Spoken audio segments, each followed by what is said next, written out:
Hotspot Shield service makes your internet browsing safer, more secure, and fully private. Click now to learn more. Welcome to a long overdue unboxing and review. This is the Ducky Shine 3, and as with any unboxing, we're gonna start with the box itself and the contents. So the first thing you find is cardboard. And oh wait, no, there's actually a keyboard in here. That'll be important later in all likelihood. We've also got some accessories, including, but not limited to, a WASD set of keycap replacements. All right, we've also got a keycap puller in order to apply said replacements if we're not happy with the black ones that are already on there.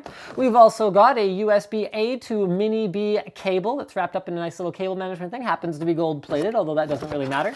And we've got a replacement spacebar if we don't like the snake graphic on the stock spacebar. Last but not least, so I guess we are limited to the things that I just found, we have a registration thing for your warranty as well as a user's manual, which you will need.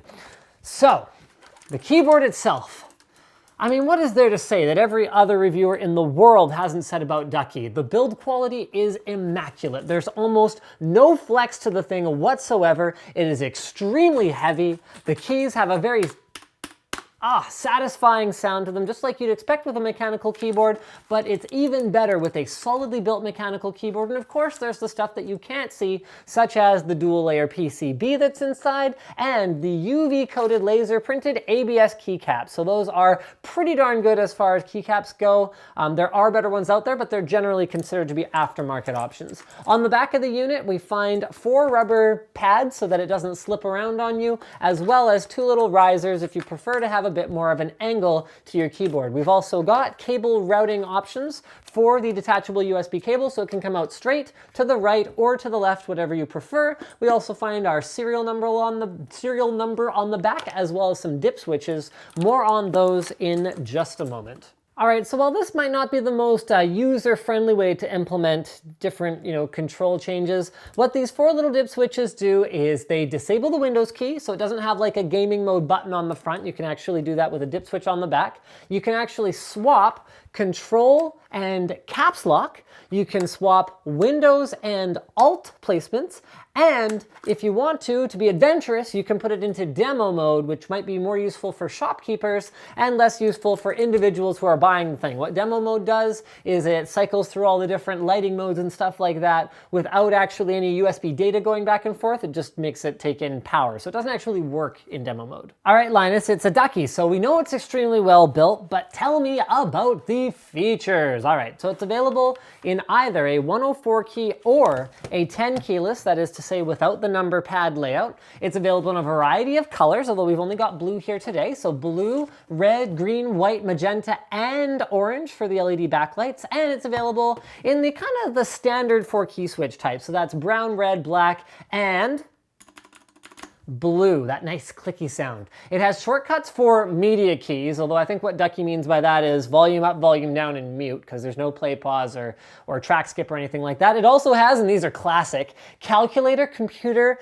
email, and internet shortcuts in the top right. I actually kind of love that. Other than that, most of the labels on the keys are just for controlling lighting and other advanced functionality, such as changing the repeat rate, or how fast characters will appear when you hold down a key, and changing the repeat delay, or how long until repeating begins. In practice, a repeat delay above about 2x caused me to double press spacebar just while I'm typing, but your mileage may vary on these. Very cool functionality there either way, particularly for gaming. Overall, the configuration is completely driverless, but you will need the manual to set it up. It's not too bad though. I figured most of it out in about 5 minutes. All right, but that's just the regular features. What about the lighting? This is a Shine. Well, we'll start with the 7 different modes, which you cycle through by using Function and F10. Number 1, which you just saw, was 100% on. That's self-explanatory. You can adjust the brightness down here with the up and down arrows in Function, and that's about it. In breathing, you can use the arrow keys to adjust both the speed and the maximum brightness of the breathing effect. The range is very wide, and it should please pretty much anyone. In wave mode, you can adjust the speed of the wave, but not the actual brightness of the wave. So that's what you can see right now. And in Snake Marquee mode, this one I actually quite like, you can change just the speed of the snake, but not the brightness, and it crawls around on the keyboard like that.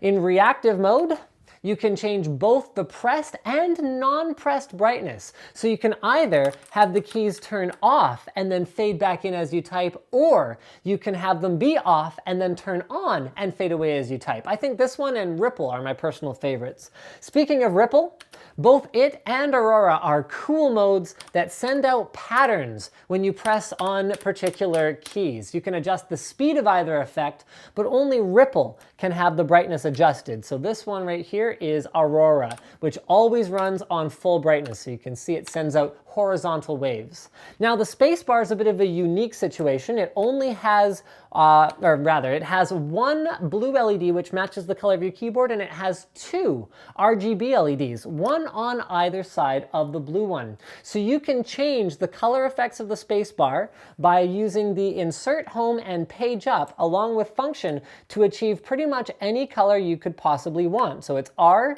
G, and B, and you can mix them in whatever way you find most pleasing, or turn those ones off. And then another option that you'll have by using the custom configurations here. So let's go ahead and press Function Record 1, where we can turn on or off whichever keys on the keyboard we want. So we can turn on everything. Let's say, for example, you guys imagined, so Function Record 1. Let's say you guys imagined that I turned on everything except the Spacebar. So I can either have that middle one illuminated or not illuminated, and it's totally up to me whether to have it have some of the original color or none of it at all. And then you can recall those by using, so let's go ahead and stop recording, by just pressing Function CM1 or CM2, and that's on the F11 and F12 keys. Now, if you're anything like me, and particularly the first time around, if you get just overwhelmed at some point and you just want to go back to stock, all you have to do is hold down both of the Windows keys for 3 seconds, the keyboard flashes, and boom, you are back to factory settings and you can start tinkering again.